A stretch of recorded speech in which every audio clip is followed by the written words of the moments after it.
Bismillahirrahmanirrahim. Assalamualaikum. Selamat pagi. Alhamdulillah seronok dengan share-share kita berkongsi hari ni tahniah bagi mereka yang hadir hari ni, dengar, ambil inspirasi, semangat. Kita duduk dalam circle yang positif, lagi diberkati. Alhamdulillah. So perjuangan kita takkan berjaya kalau kita duduk seorang-seorang, tapi kita berada dalam circle. Alhamdulillah, satu kesyukuran saya panjatkan sebab bangun-bangun pagi boleh membuang. Satu benda yang selalu orang lupa, dapat membuang tu adalah satu nikmat. Dapat membuang kan, barulah fikiran kita fresh, segar. So kita boleh buat aktiviti-aktiviti yang lain. Okey. Kemudian apa yang saya nak bersyukur adalah tentang dulu saya berada dalam platform yang lain. Saya decide untuk bertukar platform kerana saya nak memberi perhatian dua orang anak saya bakal menduduki SPM pada waktu tu. Sebab saya setahun seorang kan anak. So pengorbanan melepaskan satu platform yang lain, berada dalam platform online ni, yang mana kita pun memang disupport dengan sistem secara online ni.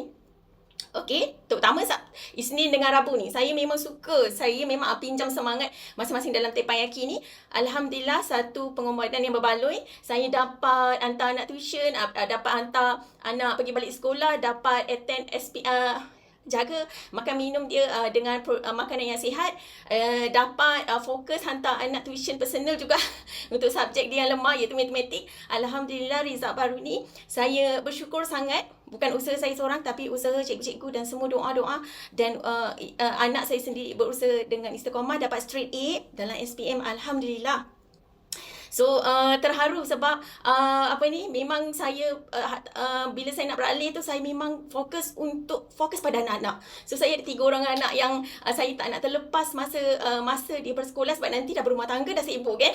Masing-masing akan sibuk dengan kehidupan masing-masing. Saya tak nak terlepas fasa-fasa keemasan ni. So okey. Kemudian tahun ni sekali lagi anak saya seorang lagi yang lelaki pula akan attend SPM. Syukur alhamdulillah, sambil saya cari rezeki, saya boleh monitor diorang. Yang paling penting, saya dapat jaga makan minum diorang tu.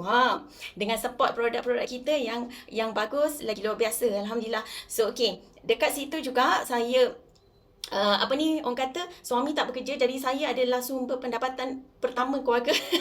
Kan, direzekikan sementara waktu ni begitu. Jadi saya bersyukur kerana komitmen bulanan dapat settle apa semua kan. So di dalam mencari rentak dalam platform ni, saya memang mencari fighter, tetapi belum lagi direzekikan mendapat fighter yang betul-betul boleh bagi masa, betul-betul boleh bagi komitmen, belum. Tetapi tidaklah melunturkan semangat saya. Jadi saya banyak fokus produk. Bukan kata alhamdulillah, produk memang setiap hari ada permintaan, setiap hari ada je jualan di dalam bulan puasa hari tu. Saya nampak rupanya rezeki bulan puasa ni lagi banyak. Memang tak putus-putus pembelian customer. Saya dah start jalan kempen gastrik sebelum Ramadan lagi, sebab kita persediaan Ramadan, kita nak sama-sama puasa penuh dalam bulan Ramadan ni. Kan? Jadi banyaklah feedback daripada customer gastrik yang dapat menjalankan ibadah puasa. Ada di kalangan ahli anak tim saya juga yang sebelum ni asal puasa je dia mesti akan MC dan tak dapat puasa. Contoh tahun lepas 7 hari tak boleh puasa, kena kodok balik sebab gastrik yang teruk. Ada lagi 2 tahun lepas 11 hari. Ini yang dikongsikan oleh business partner saya. Dia tak dapat berkongsi sendiri sebab komitmen kerja, dia tak boleh attend Teppanyaki. So tahun ni direzekikan, dia dapat puasa 30 hari. Dia memang tak period, so dia dapat puasa 30 hari tanpa perlu ganti. Tu maksud dia produk tu sendiri proof. Maksudnya kawan-kawan pun nampak dia, yang kalau tidak memang selalu MC lah, puasa je memang muka dia lah akan MC. Dan akhirnya kawan-kawan yang ada yang nampak tu, dia orang pun membeli. Dia orang pun membeli kerana dia orang pun nak baik gastrik. Okey.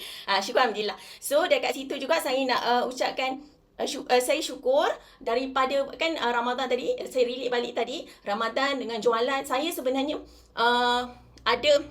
saya fokus TikTok, saya fokus untuk branding diri saya, tetapi cabaran hiburan Allah bagi, ada kekangan dekat situ. Saya terpaksa tutup TikTok tersebut dan saya buka baru. Orang kata satu pintu tertutup, cari pintu lain. Saya buka baru dengan tidak appearkan diri saya, tetap juga TikTok tu mendapat sambutan Alhamdulillah, dan ramai orang PM saya juga. Ramadan ni memang tak guna muka saya langsung. So Alhamdulillah, saya percaya tak percaya, so sekarang ni saya fokus untuk macam kita punya sistem, kita nak 5cc, 25cc kan. Kemudian anak tim kita akan duplikasi. Sementara anak tim belum dapat duplikasi benda ni, saya sendiri nak buktikan yang saya boleh buat kan. Syukur Alhamdulillah, 25cc pada bulan Ramadan hari tu, saya dapat buat jualan peribadi tak campur yang memang beli produk kerana nak VIP tau. Yang ini jualan peribadi, beli sikit-sikit tu 12,000 jualan lebih kurang tak campur yang diorang consume produk dan upgrade VIP sendiri. Seorang daripada Kuantan pergi kat branch upgrade sendiri sebab produk tu memang bagus untuk bagi efek positif pada dia. Seorang lagi upgrade VIP kerana beli pada bulan Ramadan hari tu, dialysis seminggu je buat satu botol, belum lagi habis, cek darah, kolesterol turun, acid uric turun, dan bacaan darah sangat positif, lalu dia upgrade VIP juga. Dan ketiga lupa dah yang ketiga tu, tapi semuanya asbab produk diorang upgrade sendiri VIP. Saya memang ajarkan diorang untuk pergi ke branch ataupun pergi ke portal. Dan baru-baru ni ada seorang yang bagi result tentang checking usus ada ketumbuhan, dan saya tengok macam dia ada risiko untuk kena kanser. So saya daftarkan, saya suruh dia pergi sendiri di branch di JB untuk dapatkan segera orang kata produk aloe vera ni yang bagus untuk usus. Yang kita tahu dah, produk kita ni produk yang memang banyak testimoni, dah beribu-ribu testimoni. So kena ada filing yang bagus dalam kita nak buat konten testimoni, dan juga bila kita nak buat follow up, kita ada dah konten yang siap dah filing. So tak adalah orang tunggu lama, nak tunggu harga berapa, produk apa. So benda tu dah laju dekat ujung jari kita, okey. Kemudian Alhamdulillah, saya dapat turun ke Bukit Mentajam. Banyak pula syukur-syukuran ni. Saya dapat turun ke Bukit Mentajam. Saya cakap tadi dah, saya memang belum ada fighter yang betul-betul nak duplikasi, tetapi kerana saya nampak ada fighter perlu digilap kan, saya sanggup turun setiap bulan, setiap kali ada event di utara. Okey, saya juga bersyukur kerana mentor saya Wina sanggup turun daripada Kuantan 12 jam dalam bas. Nak membantu saya juga. Okey, bila kita usaha, doa, istiqamah, konsisten, insya-Allah Allah akan memberi mana-mana lubang rezeki. Satu pintu tertutup, akan terbuka lagi pintu-pintu yang lain. Kekal dalam tindakan dan sangka baik. Baiklah, untuk orang-orang yang bersama-sama saya di Tepan Yaki ini, saya doakan dilimpahi rezeki, melimpah ruah, dapat naik pangkat, dapat naik rank. Sebenarnya nak dapat naik income. Kadang-kadang rank naik tapi income tak lebat. Saya nak cerita kat sini, hari-hari kalau saya nak duit berapa, saya akan jual lebih banyak lagi. Dan semasa Tepan Yaki ni ada lagi satu lagi yang akan VIP, seorang customer kanser payudara. Aku bakar pula. Nak cerita begitu bestnya produk, dan perlu menguasai produk. Kita bermula dengan kita guna sendiri, okey? Percaya rezeki akan datang dengan penuh keajaiban.